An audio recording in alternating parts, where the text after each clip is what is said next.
Welcome to CityWorks, a co-production of the City University of New York School of Labor and Urban Studies and CUNY TV.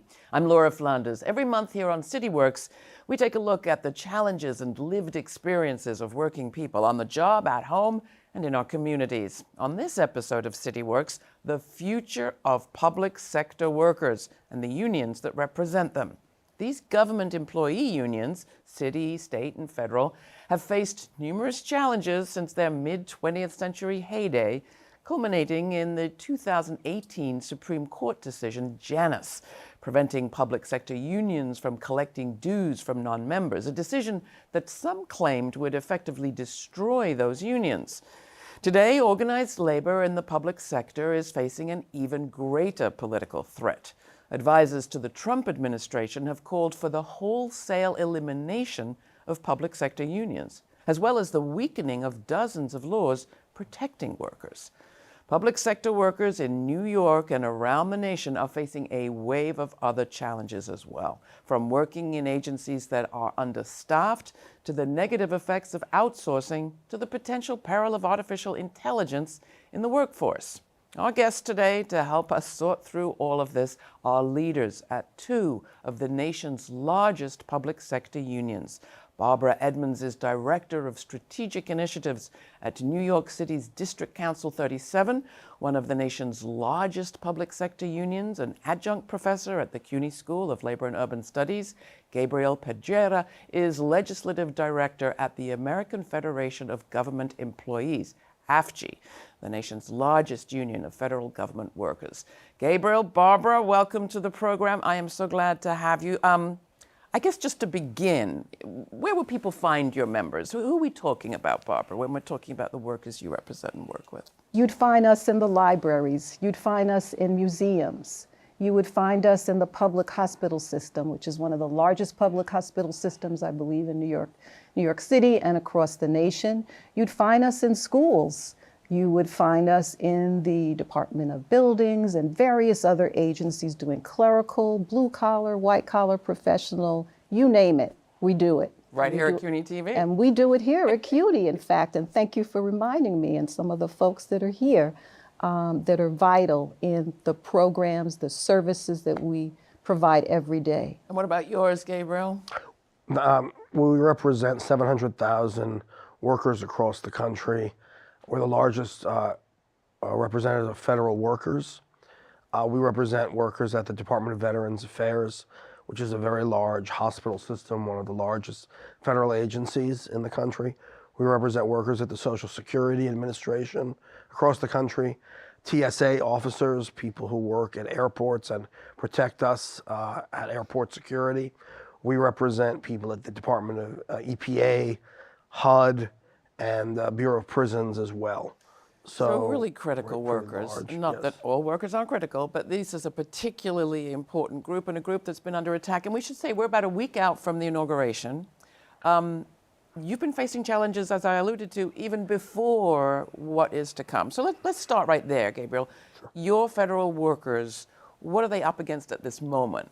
At this moment, we're up against Trump 2.0, I would describe it.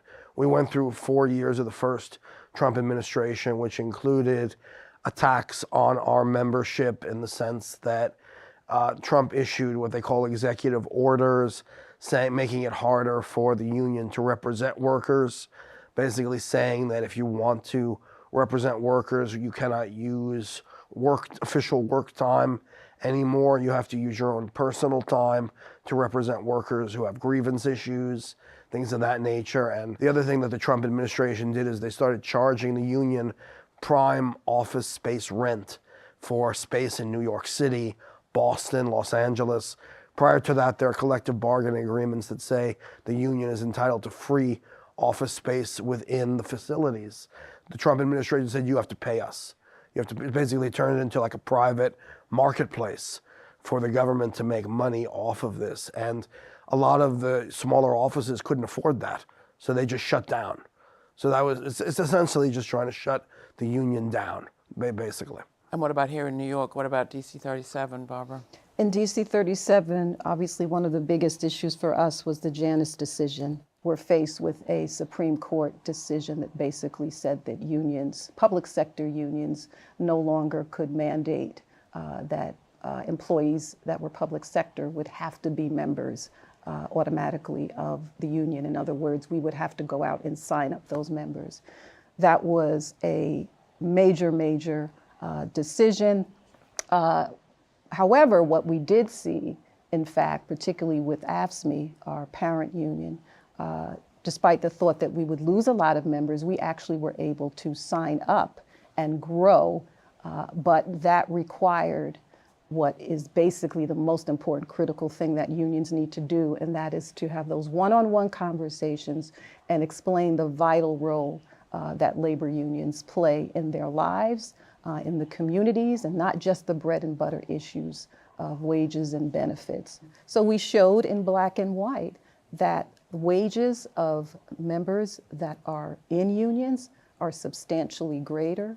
We shared that pension benefits, we shared that health and welfare insurance benefits are much better. And in fact, when you look today at the most recent surveys that have done, unions are positively viewed. I think the last time the AFL-CIO did a survey, they talked about a 70% satisfaction rating in terms of support of unions. Notwithstanding the challenges that we're experiencing, our fellow sisters and brothers in the federal government, it takes those conversations. And beyond that, it takes building relationships, which is what we are going to have to do as we get into this new year facing 2025. So ironically, would it be fair to say that what looked like a really negative decision, Janus, actually required you all to engage in more interpersonal connection with potential members, more places of actual contact? I'm looking for cheery straws here in what feels like a bleak scenario. Coming to you, Gabriel, when we talk about Trump 2.0, as you put it, Right. What's your biggest fear? I mean, some of the big things I named at the top sounded pretty scary, basically doing away with public sector unions in the federal sector altogether. Right. Well, I think our biggest fear is that they'll try to do away with dues deduction, automatic dues deduction, what they could issue an order that basically Trump will order the federal government not to process union dues from payroll anymore. So we've been prepared for that, and we've switched everyone over to something called e-dues, where we're collecting our dues independently. So they're electronic dues, so people can sign up via credit card, debit card, Apple Pay, their bank accounts directly, and they don't have to go through the federal payroll anymore, because there is a sense that they might try to basically just put us out of business, in the sense that if we can't collect dues, we can't run. So what about New York? Different scenario. We have many municipal elections coming up in the next year, a lot going on right here. How does the change in administration in Washington affect you? We are working in coalition, as always, with AFG, with AFT, UFT, the AFL-CIO. We are putting together and making sure that we're going to build whatever type of firewall and strategies. And at the top of that list is the importance of going out and having those conversations and educating not only the members, but the public. Going back, quite frankly, to grassroots, talking to folks in the community boards, the neighborhood associations, our faith communities about what is at stake, and learning the lessons from the election, that we don't wait, that this has to be an ongoing process, and we look to our state and local government structures and determine ways that we can use those to also shore up and build in barriers, whether it's legislatively, ballot initiatives, other things that we've had successes in New York City and New York State. So let's take a quick break, and we'll come right back and hear a little bit more about what some of these strategies are. And overall, how are you thinking about some of the big promises or threats, depending on how you look at it, that were made during the Trump administration's campaign, specifically around shrinking the budget? We'll be right back. You're watching CityWorks.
Welcome back to CityWorks. We're talking about organized labor in the public sector and the sizable, perhaps historic challenges they face today.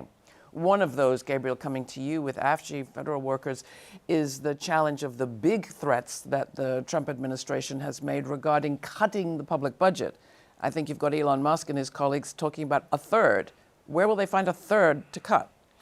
Good question. You know, this reminds me of, there used to be Grover Norquist was the original. He said he's going to shrink the government so much they could drown it in the bathtub. One or the other. Yeah, one of these these ideologues. You know, I think they sit in a classroom somewhere and they come up with these ideas, but they don't realize the impact it has on the people in this country. Is it even doable? No, I don't think it. Well, I mean, technically it is if we want to end up in some kind of a 19th century slum. If we want to live like that, it is doable. But we have to ask ourselves, what kind of a country do we want to live in? You know, do we want to live in a Dickensian slum, or do we want to live in a 21st century modern, you know, America that has good health care and good schools and good social services for everyone? So that's what we have to ask ourselves, because someone like an Elon Musk, Vivek Ramaswamy, these are multimillionaires, very wealthy people who probably think they don't need the government, maybe have never had to need any help with anything in life. I don't know. I've never lived their life. No one has had more public contracts than Elon Musk. Right. No one is more of a welfare king than him. Yeah, it's strange to say the least. But yeah, I don't know where they're going to find the cuts. They're talking about we're not going to touch Social Security. We're not going to touch Medicare. So what do you go after? Well, we're going to go after the poor, basically. They're talking about going after food stamp programs, school lunch programs, student loan forgiveness programs, things, Medicaid, which, I mean, over 40% of the people in New York State are on Medicaid. Medicaid has expanded a great deal in the past 10 years. I don't know. I think one of the rules in politics is that you don't take things away from the public. Yeah. Once you give the voters something, you don't take it away from them. A lot of people, we said we're about a week out from the inauguration. We're also in a week where LA is burning up. I don't mean metaphorically, I mean actually, with huge swaths of both wealthy and very working class neighborhoods literally burnt to the ground. Does that shift public attitudes in any way, do you think, Barbara? In the sense that might some of us think again about, well, what public services do we really rely on, that we're really glad are there in an emergency? I actually think to some degree it will. Yesterday, the kind of thing you're mentioning with people? Yeah, I think that we're seeing folks saying, "Wait a minute, do I have to go hire a private firefighter to protect my home? Are we in that situation now where prisoners are being asked to deal with what should really be a public service and a common good?" So I do think that with the recent climate change challenges, and these are serious ones, particularly what happened in North Carolina, I think that folks are waking up a bit. I do think, however, there is that force out there that does not care. So it's critical to point at these very concrete situations that are happening around the weather changes that are clearly affecting folks across the board, rich or poor, black or white, and showing that there is the importance of bringing folks together from these different aspects. Heather McGhee talks a little bit about this in her book, The Sum of Us, where she went across the country and she talked to folks and tried to show that there is a common good, and we have to try to connect those dots and make sure that folks understand that public services that are adequately funded affect everyone, that there is a common good element, and as we enter the season of Dr. King's birthday, and after that, the connection with a union that we really want to bring together, I think there's opportunities to have those conversations and to look at concrete ways that we can do that. You mentioned that the city could be a firewall in certain ways, that there are certain things that city and states can do to protect themselves perhaps from what's coming down from Washington. How so? What sort of things are you thinking of? Well, the Economic Policy Institute has done some incredible work not only over the last year, but since they've been in existence. And one of the things that they talked about was things like boards and worker councils. One of the great achievements that I think we have is with the New York City Consumer and Worker Protections Agency. And there's many ways that that structure was put in place with the addition of the worker aspects on protections. And we've seen a lot of regulations come out of that agency, outreach tools and newsletters to workers, not only represented workers, but our folks in the community, our migrant workers and folks that are sometimes forgotten, our fast food workers, the gig economy, looking at ways to reach them. There's also ways that we can use ballot initiatives effectively if we organize, and there are ways that we can also look at creating the successes of legislation, like the legislation recently signed by the governor around artificial intelligence, requiring state agencies to produce reports, analyze in detail, and make sure that they're not using artificial intelligence to leave those that are supposed to be protected, that need childcare, that need other social services, to make sure that those types of algorithms that are used are not trying to hurt them.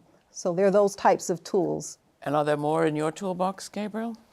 I mean, I think the most important thing for us is to make the public realize just how important it is to have a federal government that is well funded, and to make people realize that when you talk about the federal government, you're not just talking about some kind of a faceless bureaucracy. You're talking about real public servants who work in these jobs, who are not millionaires, who are there because they really care about the mission. They care about the mission. Many of our members are veterans. Over 30% of AFG members are veterans, and they work at the Department of Veterans Affairs for a reason, because they have that strong connection to the VA. And I think if you talk to some people out there in the public, they'll just say, well, everyone is making a lot of money and they're lazy and they're not doing the right work and things of that nature. And that's just simply not true. So I think we have to make sure the public knows just how vital it is that the people who work for the government are treated with respect, that they are appreciated, and that people see just how vital it is. I mean, for example, Bureau of Prisons, severely underfunded. We have people working crazy shifts. People are falling asleep on the job. They're working so many hours. We don't have enough staff there. And we have to do a much better job of staffing these agencies. I mean, these are people who literally protect the public from violent criminals. Yeah. And we have to make sure that they are getting the funding they need, and they're not getting the funding they need. And when you talk about cuts, I'm sorry, but our government has been cut so much in the past 40 or 50 years anyway. I don't think people realize perspective matters here. We are not the government we were in the 50s and the 60s. We don't have the same kind of a commitment to a strong government. And those prison workers also protect prisoners from abuse and from some of the horrendous scenes that we've seen recently. Yes. That goes back to, okay, if the worst happens, if the Trump administration and its lackeys try some of the things that you mentioned at the top, what difference would being in a union make for those members, for those workers? Well, one of the differences, Trump is talking about loyalty oaths and things of that nature when it comes to the civil service. He wants people there who are loyal to him. And I think that the idea of the civil service is you're loyal to the Constitution. Right. You're not loyal to one particular party or particular person. And I think that we don't want to have a civil service that's political. So I think that's one of our biggest fears as well, is that if they go through with some of these reforms and get them through, that we're going to have a civil service that is not bipartisan. So if just to play it out very concretely, if you're a worker, but you've decided not to join the union, and you think, well, maybe you're basically represented in the negotiations around wages and conditions anyway, what difference would it make to you if you suddenly were asked to make a loyalty oath and wondered where you would turn? Well, you wouldn't have the same representation if you're not in the union. The way it works with AFG is that you're not required to be a member of AFG as a federal employee, but if you are and you do have a problem in the workplace, you are entitled to more representation as you go along in the grievance process. So that's the major benefit to being an AFG member. We have national representatives, labor representatives on staff, specifically trained to handle those issues. And if you're not a member, they're not going to help you to the same extent. I mean, in a climate of kind of revenge taking and enemies lists, it seems like this could really come into play. Does it affect your workers too? It would. Again, the funding pieces would clearly affect them because we would not be able to function, particularly when we talk about the social services arm. Many of our agencies in New York City, particularly in social services, HRA, Human Resources Administration, Administration for Children's Services, and Degree the Homeless Services Agency, rely on as much as 75% funding from the federal government. So it would be a huge impact on them. I want to ask you about your work with women in the workplace and in the union, because another aspect of this administration that's coming in is, sure, there's the history of sort of white supremacy and look at the lack of diversity in the cabinet, but also this kind of culture of machismo, patriarchy, getting away with all sorts of abusive behavior and even language. What are you hearing from the women that you work with, and how are you bolstering their courage at this moment? One of the things that I'm very proud that District Council 37 and AFSCME has done over the years is we've really promoted and pushed the importance of women leadership and equality. We have what's called the Women's Leadership Academy that was started in AFSCME several decades ago. And we have had over probably about 150 at this point in that cohort of leaders. And these are women that are now in positions on our executive board, on locals, chairing major committees that impact the work that we do, whether it's bargaining, whether it's setting policy, whether it's selecting through our screening committees, elected officials that we hope to endorse because they have the same views. So, as you know, our union is predominantly women, and in many cases women of color, immigrant communities. So we are trying to be the living experience of what really should be that beloved community, that community that wants to reflect and push on those critical issues that are out there. It does seem like that is critical to all of us. How we're going to get through this period is, you know, friends don't let friends deal with this situation alone. All right, Gabriel, Barbara, thank you so much for joining us. Thank you. Gabriel Pedreira and Barbara Edmonds, wonderful speaking with you. That is it for CityWorks this time. If you have comments or questions, write to us at cityworks@slu.cuny.edu. And be sure to download the CUNY TV app where you can watch this show and all of CUNY TV's programming. For CityWorks, I'm Laura Flanders. Thanks for watching.